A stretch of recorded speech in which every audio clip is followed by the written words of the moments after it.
شعبان کی رات کو زیادہ سے زیادہ 2 قسم کے اعمال ثابت ہیں۔ اگر سب کا خلاصہ نکالیں تو وہی ہے، ایک تو یہ ہے کہ 15 شعبان یعنی 14 شعبان کی شام کو شب بیداری کرنا اور اس میں اللہ کی عبادت کرنا۔ اب اس عبادت کی کئی کیٹیگری ہیں، کوئی نفل نماز پڑھتا ہے، کوئی نمازوں کی قضا کرتا ہے۔ یہ سب سے بہتر ہے نمازوں کی قضا، کیونکہ یہ انسان کی گردن میں ان کا سوال ہوگا، تو سب سے بہتر یہ ہے کہ انسان نمازوں کی قضا کرے،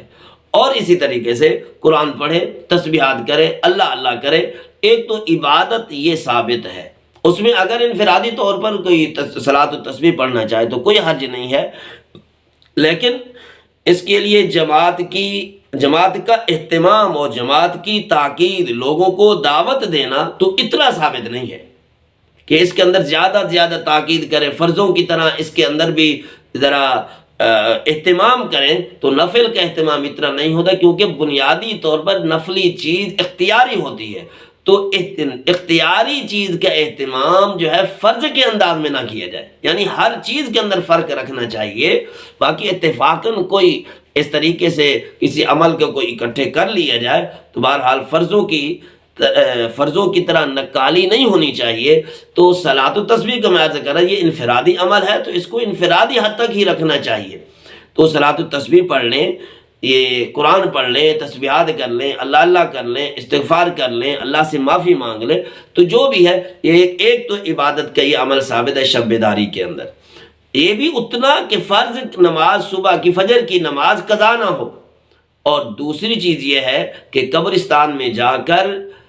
استغفار کرنا۔ نبی پاک صلی اللہ علیہ وسلم اس رات جنت البقیع کے قبرستان میں تشریف لے گئے تھے، آپ نے وہاں استغفار کیا تھا میتوں کے لیے، وہاں کے دفن لوگوں کے لیے، تو یہ عمل بھی ثابت ہے، بشرطے کہ وہ لوگ جائیں جو وہاں جانے کو برداشت کر سکیں۔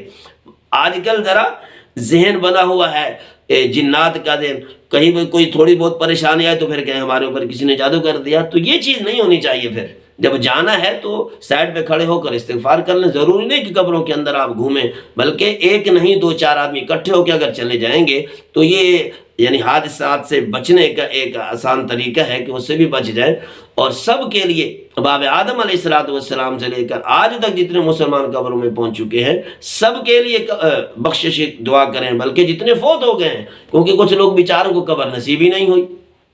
کوئی دریاؤں میں ڈوب گئے، کوئی کسی طریقے سے ہوا، کوئی کسی طریقے سے ہوا، کسی کی لاش ہی نہیں ملی، ٹکڑے ہی نہیں ملے کسی کے، تو پھر کیا کریں گے؟ تو جتنے حضرات فوت ہو گئے ہیں مسلمان، اللہ پاک سب کی بخشش کرے۔ تو زوردار طریقے سے اللہ سے بار بار التجا کر کے ادعوا ربکم تضرعا وخفیہ،